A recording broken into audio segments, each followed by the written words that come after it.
আপনারা দেখছেন একুশে টেলিভিশন।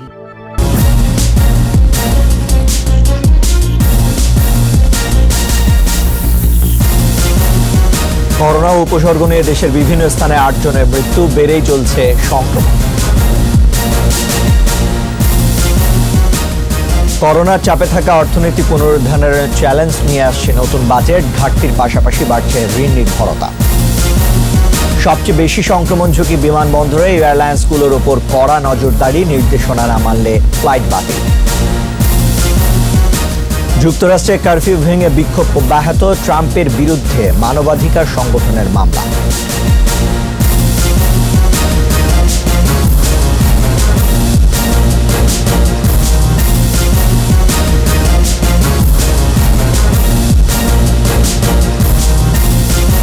শুনছিলেন for security Islami bank limited সংবাদ শিরোনাম।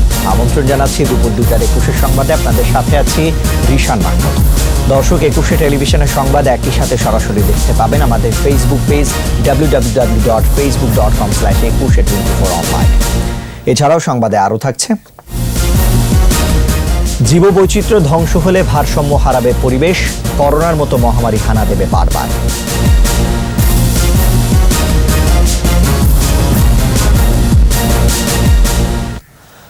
করোনা উপসর্গ নিয়ে বরিশাল, পটুয়াখালী, ভোলা, গাজীপুর, সুনামগঞ্জ ও নেত্রকোনায় ৮ জনের মৃত্যু হয়েছে। এদিকে ক্রমশ বাড়ছে করোনা সংক্রমিত মানুষের সংখ্যা।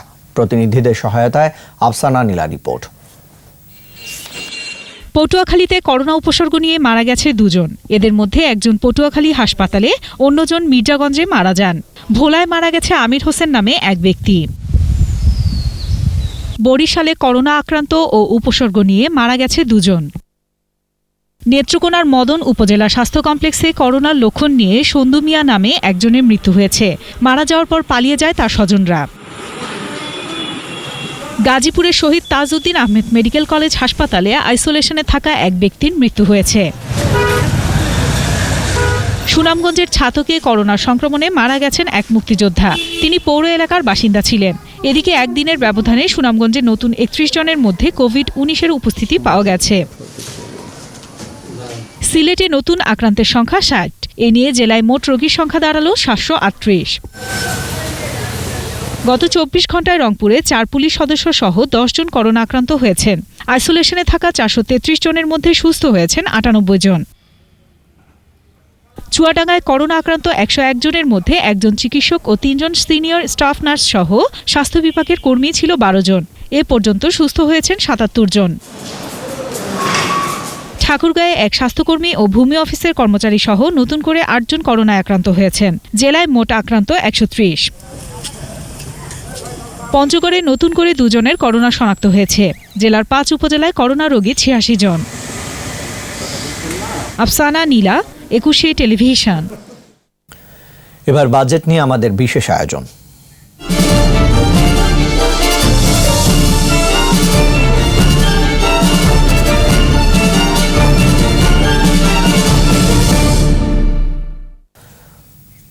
অর্থনীতি পুনরুদ্ধার, সামাজিক নিরাপত্তা বেষ্টনীর সম্প্রসারণ ও মানুষের আয় সুরক্ষায় বড় ব্যয় চাহিদার একটি ভর্তুকি বান্ধব বাজেট দিতে যাচ্ছে সরকার।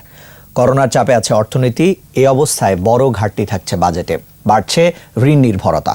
ধকল কাটিয়ে প্রবৃদ্ধির প্রত্যাশা 8% উপরে। আর মুদ্রা সরবরাহ বাড়ানোর নানামুখী উদ্যোগের পরও মুদ্রাস্ফীতি 5.5% নিচে আটকানোর প্রচেষ্টা থাকবে নতুন বাজেটে। আরও জানাচ্ছেন মেহেদি হাসান।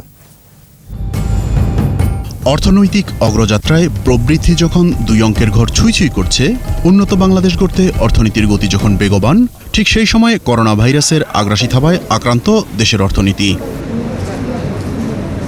শুরু থেকেই পরিস্থিতি সামাল দিতে উদ্যোগী হয় সরকার। এরই মধ্যে প্রায় 1 লাখ কোটি টাকার ছোট বড় 19টি প্রণোদনা প্যাকেজ ঘোষণা করা হয়েছে। ব্যাংকিং খাতের মাধ্যমে এসব প্যাকেজ বাস্তবায়ন হলেও নতুন বাজেটে সুদ ভর্তুকি বাবদ গুনতে হবে বড় অঙ্কের অর্থ। এদিকে নতুন বাজেটের অনুন্নয়ন ব্যয়ের বেশিরভাগই খরচ হবে ভর্তুকি, প্রণোদনা, সহায়তা, বেতন ভাতা ও দেশি বিদেশি ঋণের সুদ পরিশোধে। চলতি বাজেটে রাজস্ব সহ মোট আয়ের লক্ষ্য 3,82,000 কোটি টাকা। আর নতুন বাজেটে লক্ষ্য ধরা হচ্ছে 3,89,000 কোটি টাকা। যদিও ব্যবসা বাণিজ্য সহ অর্থনীতিতে গতি না আসায় চলতি অর্থবছরে প্রায় 1 লাখ কোটি টাকার রাজস্ব ঘাটতির আশঙ্কা করা হচ্ছে।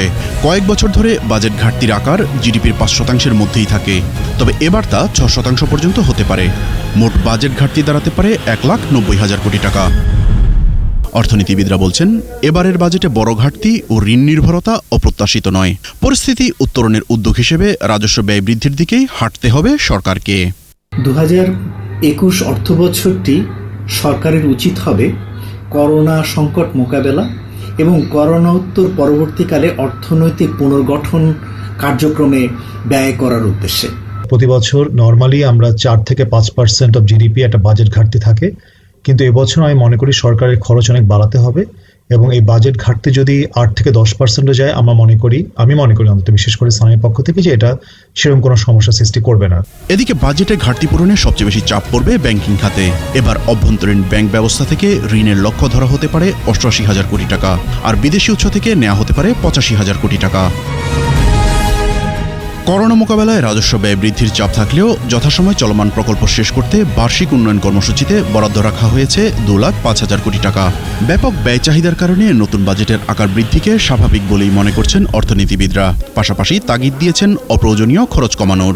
ব্যাপকভাবে সামাজিক নিরাপত্তা কর্মসূচি বাস্তবায়ন, যে বিভিন্ন প্যাকেজ সরকার ঘোষণা করেছেন সেগুলোর বাস্তবায়ন এবং নতুনভাবে অর্থনীতি পুনর্গঠন করবার জন্য কিছু ভিন্নমুখী কৌশল গ্রহণ।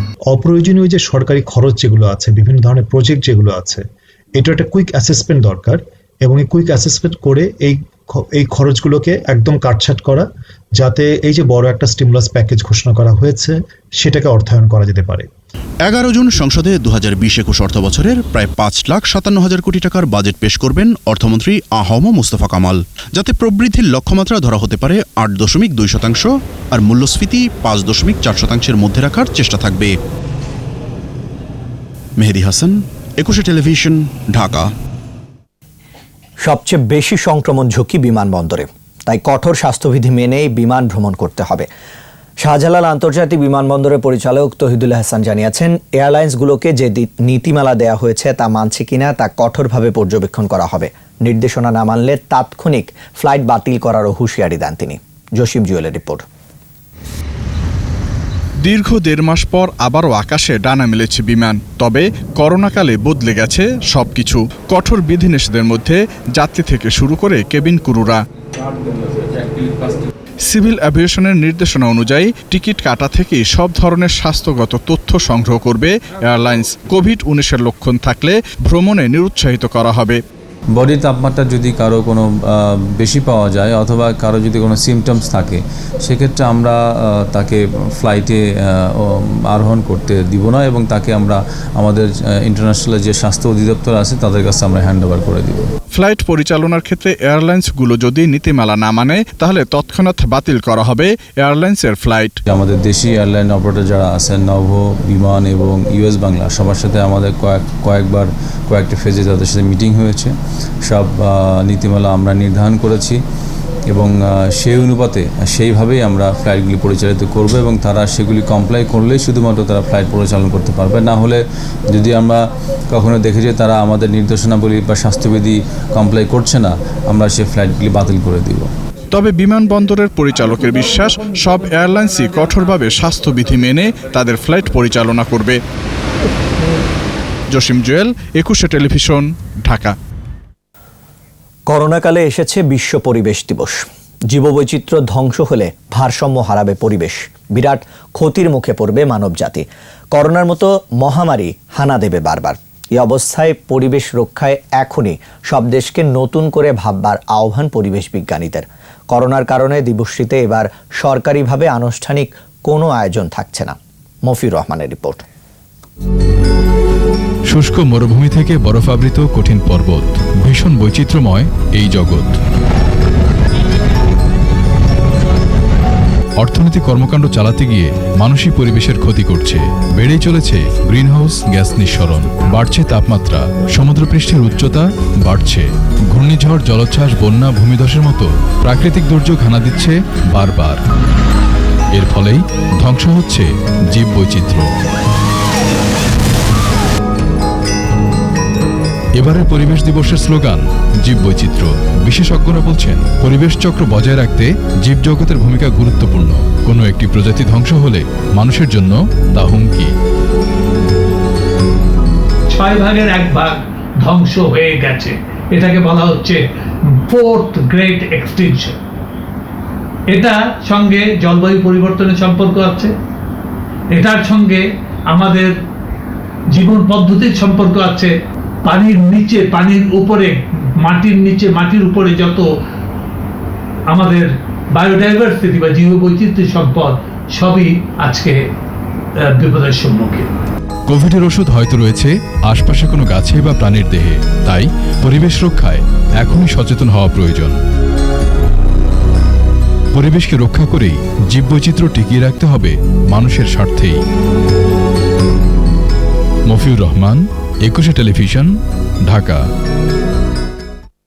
সাংবিধানিক অধিকার হরণ এবং এর জন্য ষড়যন্ত্র করার অভিযোগে মার্কিন প্রেসিডেন্ট ডোনাল্ড ট্রাম্প এবং আরও কিছু ফেডারেল কর্মকর্তার বিরুদ্ধে মামলা হয়েছে। জর্জ ফ্লয়েড হত্যার প্রতিবাদে শান্তিপূর্ণ বিক্ষোভকালে সমবেত মানুষের ওপর ঘোড়া এবং গ্যাস ব্যবহার করেছিল ইউএস পার্ক পুলিশ ও ন্যাশনাল গার্ড। এরই জের ধরে এই মামলা। এদিকে বিক্ষোভ অব্যাহত রয়েছে যুক্তরাষ্ট্র জুড়ে। আজহারুল ইসলামের রিপোর্ট। বিপুল সংখ্যক পুলিশের উপস্থিতি আর কারফিউ উপেক্ষা করে যুক্তরাষ্ট্রের বিভিন্ন শহরে 10ম দিনের মতো চলছে কৃষ্ণাঙ্গ যুবক জর্জ ফ্লয়েড হত্যার প্রতিবাদে বিক্ষোভ।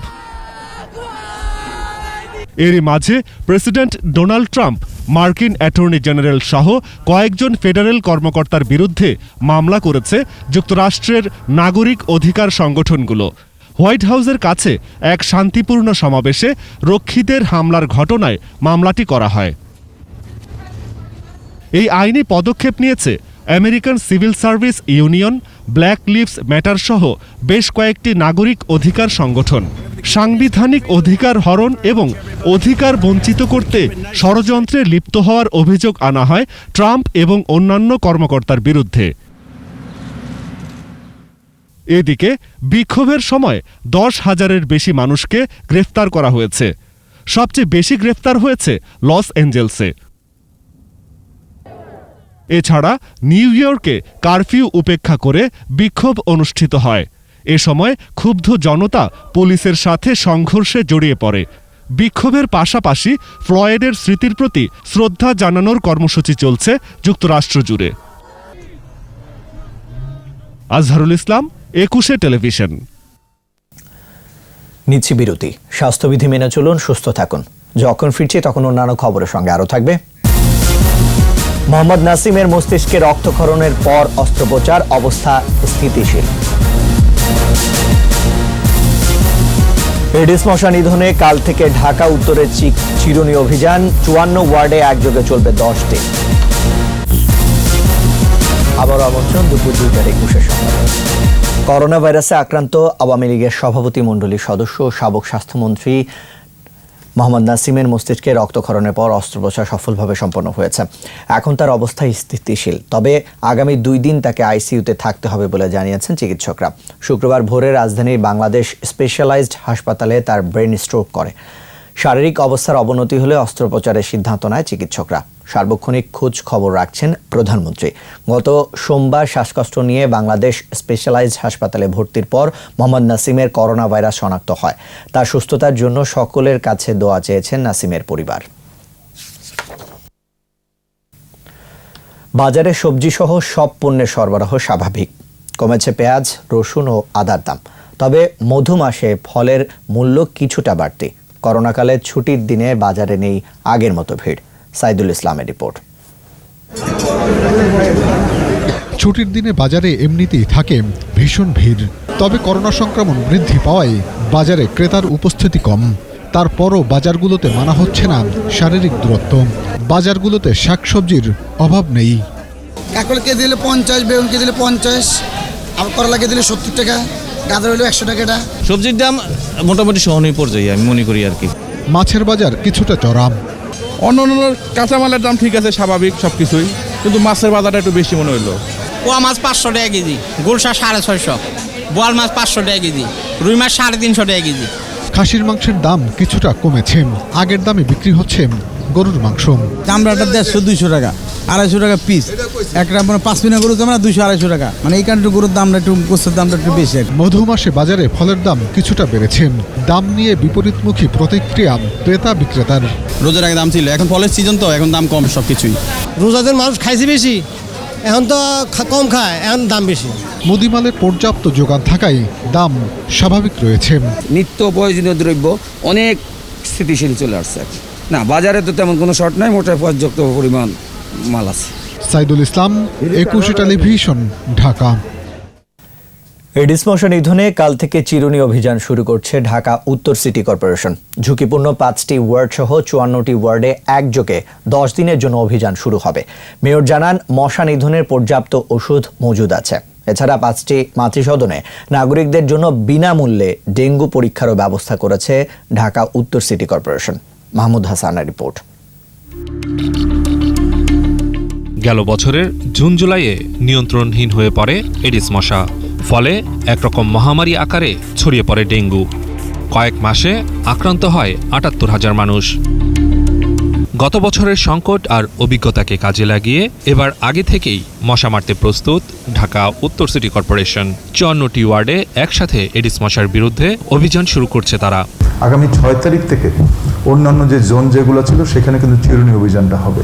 ডেঙ্গুর যে হাই রিস্ক যেটা আছে সেটা হাই রাইজ বিল্ডিংগুলোতে 52%, আর 25% হচ্ছিল আমাদের কনস্ট্রাকশন যে বিল্ডিং যেটা হচ্ছে সেখানে। মশা মারার ওষুধের সংকট নেই, তবে ডেঙ্গু প্রতিরোধে সচেতন হতে প্রতিটি নাগরিকের প্রতি আহ্বান জানিয়েছেন মেয়র। ডেঙ্গু মশার লার্ভাটা মারার জন্য এই ধরনের কোনো ওষুধ কিন্তু হয়নি, এটা সিন্ডিকেটের মাধ্যমে কিন্তু বন্ধ ছিল।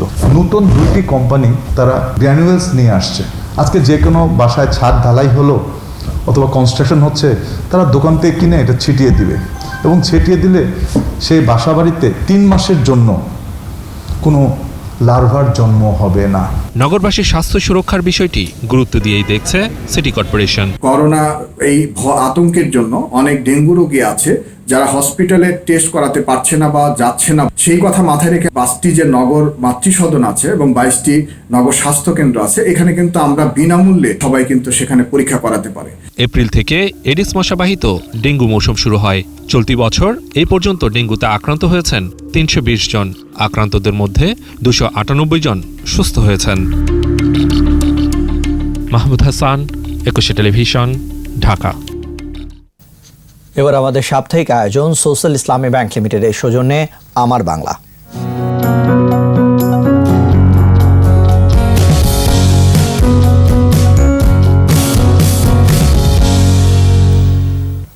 খাদ্য সংকটে পড়েছে পাবনার রেস্তোরাঁর উচ্ছিষ্টে নির্ভরশীল পাখি। এমন পরিস্থিতিতে প্রতিদিন প্রায় 2000 পাখির খাবার যোগান দিচ্ছেন পাবনার মিষ্টি ব্যবসায়ী সমর ঘোষ। পাখি প্রেম তার নতুন নয়, 8 বছর ধরে তিনি প্রতিদিন শহরের শালিক পাখিদের খাবার দিয়ে যাচ্ছেন। করোনা ঝুঁকিতেও তার এই কার্যক্রম অব্যাহত রয়েছে। রেস্তোরাঁগুলোতে চুলো না জ্বলায় গত 2 মাস ধরে খাদ্য সংকটে শহুরে পাখি। কর্মজীবী মানুষের পাশাপাশি পাখিদের প্রাতরাশে আয়োজন করে আসছিলেন মিষ্টি ব্যবসায়ী সমর ঘোষ।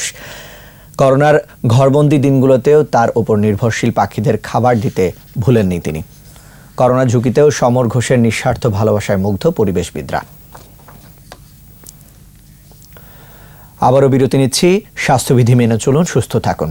যখন ফিরছি তখন অন্যান্য খবরের সঙ্গে আরও থাকবে।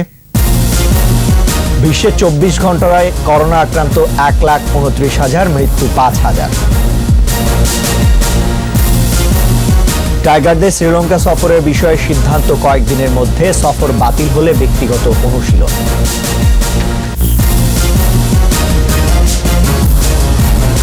আর এরই সাথে শেষ করছি দুপুর 2টার 21 সংবাদ।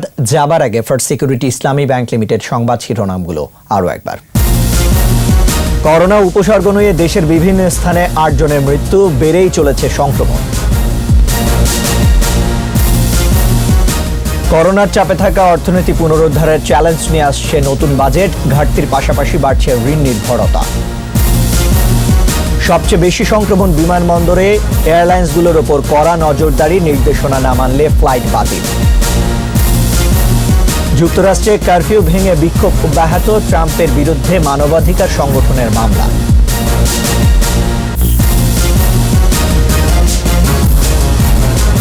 সবশেষ খবর জানতে ডায়াল করুন 2021 নম্বরে, ভিজিট করুন 21.tv.com এর ওয়েবসাইটে। এছাড়া ফেসবুকে লগ ইন করতে পারেন facebook.com/2124 অনলাইন।